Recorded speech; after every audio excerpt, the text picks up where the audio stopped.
We received funding for a quantitative PCR system that the students behind me are using. These students work on a grant funded by NASA to examine the amount of DNA that an adhesive polymer developed here at the Platteville campus. So they've been using the system to try and understand how efficient this material is at removing biomolecules from surfaces, because this is very important to NASA.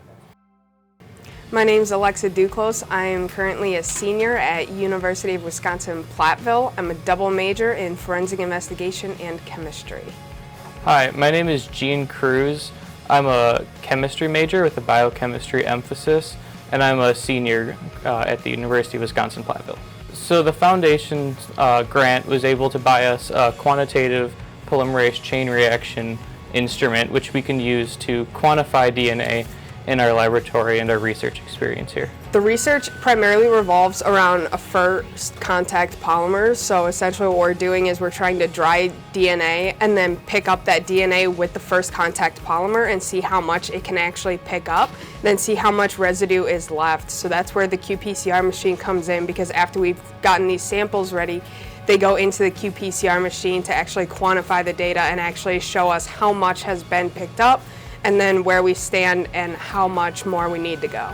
I've been working on this project for a while, and this instrument has been able to help me greatly advance with that. And the experience I've gained while working on this project has been able to help me get a job in a pharmaceutical company coming up shortly after my graduation. After graduation, I will actually be working for a chemistry lab in which I'll actually get to use this type of instrument. So it actually has helped me gain more practice and more knowledge on how to actually use it before I actually go into the field. And our students that actually conduct independent research, they find jobs at a higher rate, and they go on to advanced degrees at a higher level. This system has had an immediate impact on our students this semester that have been doing their research. In the coming semesters, it'll be rolled into our other independent research projects, and beginning in the fall, students in our biotechnology class will do their first experiment on this system as well. We have plans to roll this out in our molecular biology class, in our cell biology class. It is pretty soon going to be something that every student that passes through the biology department has had an opportunity to work with. One thing people might not realize, getting a piece of equipment like this in the biology department is how it opens up opportunities for collaboration.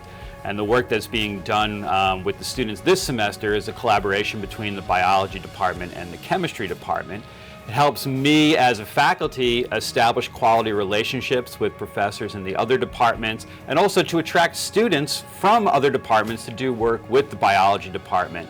And science is a very interdisciplinary area, more so these days than it's ever been. And I think that these students get that chance to work with other disciplines, and it all pays off for them in the future. I think their trajectories are looking great.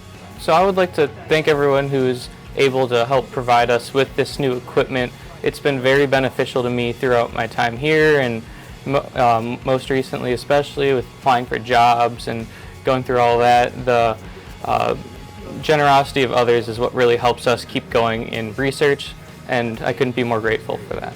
I want to say thank you to the people that approved the grant for us to get this stuff, because it really does help, and it really does help students like myself to get practice and learn how to use these instruments before we're just thrown into the field, and it really is an amazing opportunity.